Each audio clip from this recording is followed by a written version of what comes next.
Hello guys, welcome back to my YouTube channel. आज हम discuss करेंगे एनक्लिक सीरीज़ का third question about safety and infection control के बारे में।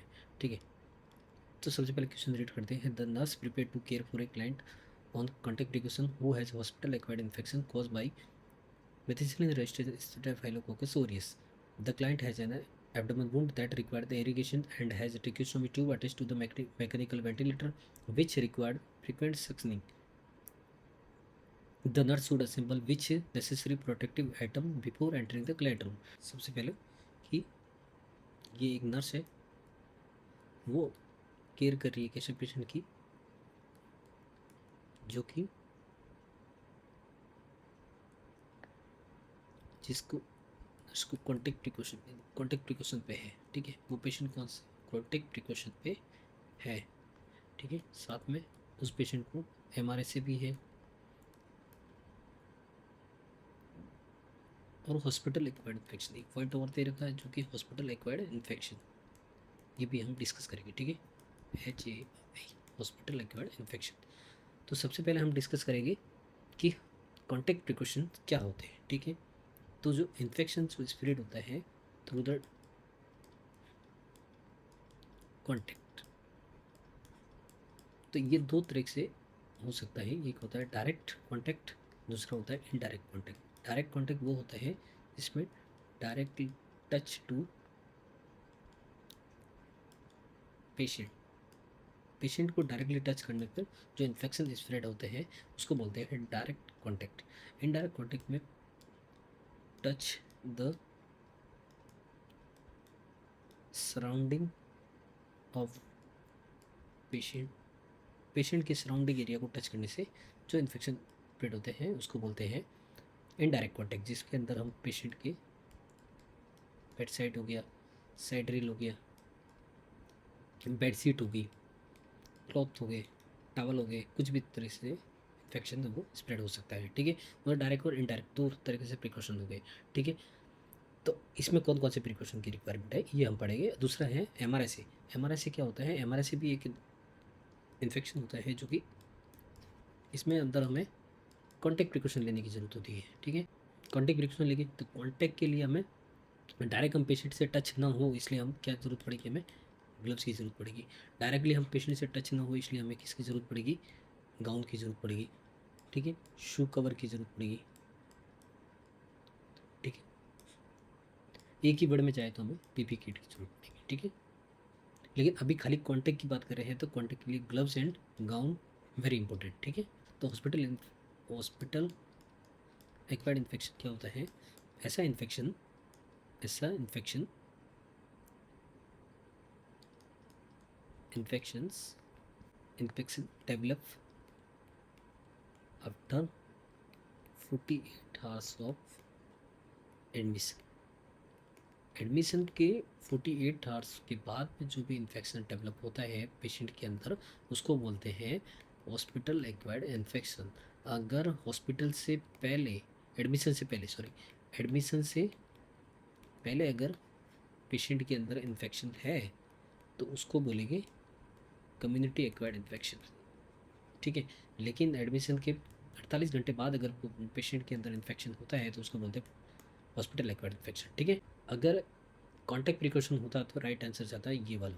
ठीक है, लेकिन अब आगे हम पढ़ेंगे आगे और क्या कंडीशन दे रखी है। कंडीशन ये दे रखी है the client has an abdomen wound, उस क्लाइंट को एब्डोमेन वुंड भी है, साथ में उसको रिक्वायर इरिगेशन की ज़रूरत है। ठीक है, and has a tracheostomy tube. ठीक है, और ट्रेकियोस्टोमी ट्यूब भी है। दो कंडीशन दे रखी हैं। एक कंडीशन है, एक कंडीशन दे रखी है एब्डोमेन वुंड है,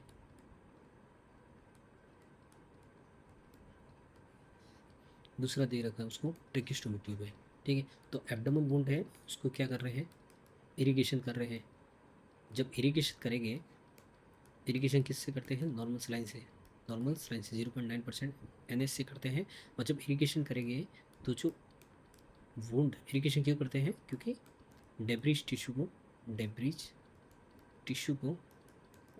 या डेड टिश्यू को रिमूव किया जाता है through irrigation. For healing, better healing, ठीक है, फॉर हीलिंग, ताकि वुंड है वो जल्दी से हील हो जाए और इन्फेक्शन को कम किया जा सकता है, इन्फेक्शन को डिक्रीज किया जा सकता है। इसके लिए हम करते हैं वुंड इरिगेट करते टाइम क्या हो सकता है, बॉडी फ्लूइड स्प्लेश हो सकता है, तो हमें एक अदर आइटम की रिक्वायरमेंट होगी या प्रोटेक्शन की रिक्वायरमेंट होगी। जैसे हम वुड इरिगेशन कर रहे हैं तो हमें ग्लव्स एंड गाउन की जरूरत, देखो कॉन्टैक्ट प्रिकॉशन की जरूरत थी फर्स्ट टाइम में, तो कॉन्टैक्ट प्रिकॉशन के लिए हमें ग्लव्स एंड गाउन की जरूरत तो थी, ठीक है। तो अब हम वुंड इरिगेशन कर रहे हैं तो फ्लूइड है वो स्प्लेश हो सकता है किसके अंदर, आई के अंदर, तो आई प्रोटेक्शन की जरूरत होगी, आई प्रोटेक्शन की जरूरत होगी, साथ में फेस शील्ड की जरूरत रहेगी, ठीक है। ये अदर आइटम और रिक्वायरमेंट रहेगी हमारे इस ऑप्शन के अकॉर्डिंग, ठीक है।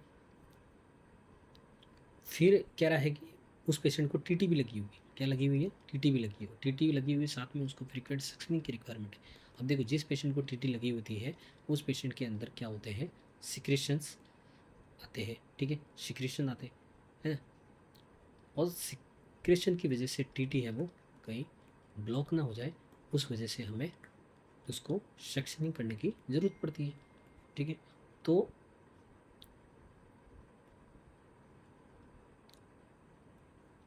सक्शन करने के लिए हम जब उस पेशेंट को सक्शन करेंगे तो हमें पता है कि एक और प्रोटेक्टिव आइटम की रिक्वायरमेंट रहेगी, है ना, प्रिकॉशन की रिक्वायरमेंट रहेगी, कौन से प्रिकॉशन की, तो जब हम सक्शन कर रहे हैं पेशेंट को तो रेस्पिरेटरी ट्रैक के इन्फेक्शन है वो स्प्रेड हो सकते हैं, तो उसके लिए हमें फेस मास्क की ज़रूरत रहेगी, ओनली फेस मास्क नहीं, उसके साथ अदर देन दिस आइटम, तो हमें gloves, gown, face shield for body full split and face mask, ये आइटम जरूर रहेगी, ठीक है। तो हम ऑप्शन पढ़ेंगे।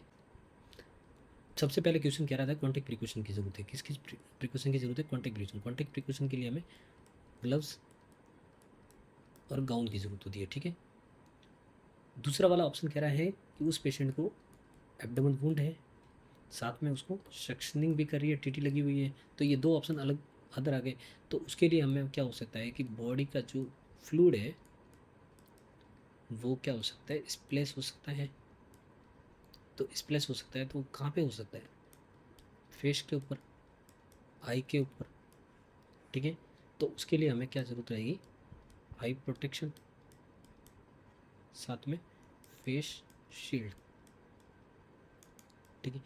सक्शन कर रहे हैं इस वजह से हमें सिक्रेशन आएगी, और सिक्रेशन हमारे रेस्पिरेटरी ट्रैक के अंदर इन्फेक्शन क्रिएट कर सकते हैं, तो उसके लिए हमें फेस मास्क, ठीक है, ये ज़रूरत रहेगी, इतने आइटम की ज़रूरत रहेगी। अगर हम एक ही वर्ड में लिखें तो हमें gloves, gown, face shield, face mask and I protection,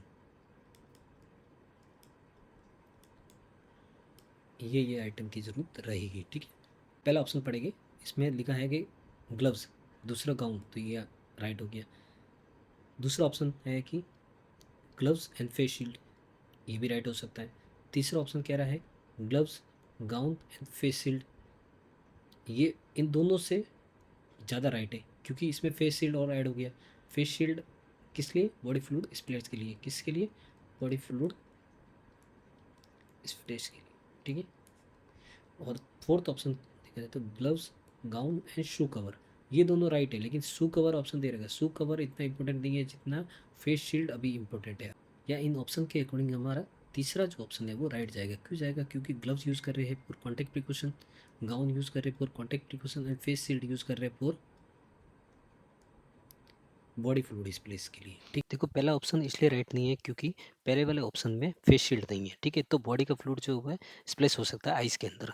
और सेकंड वाला ऑप्शन इसलिए राइट नहीं है क्योंकि फेस शील्ड है लेकिन उसके अंदर गाउन नहीं है, तो बॉडी का जो फ्लूइड है वो सारा बॉडी पे स्प्लेस हो सकता है, ठीक है। और फोर्थ वाला ऑप्शन इसलिए राइट नहीं है क्योंकि उसके अंदर फेस शील्ड नहीं है। तो ये इसलिए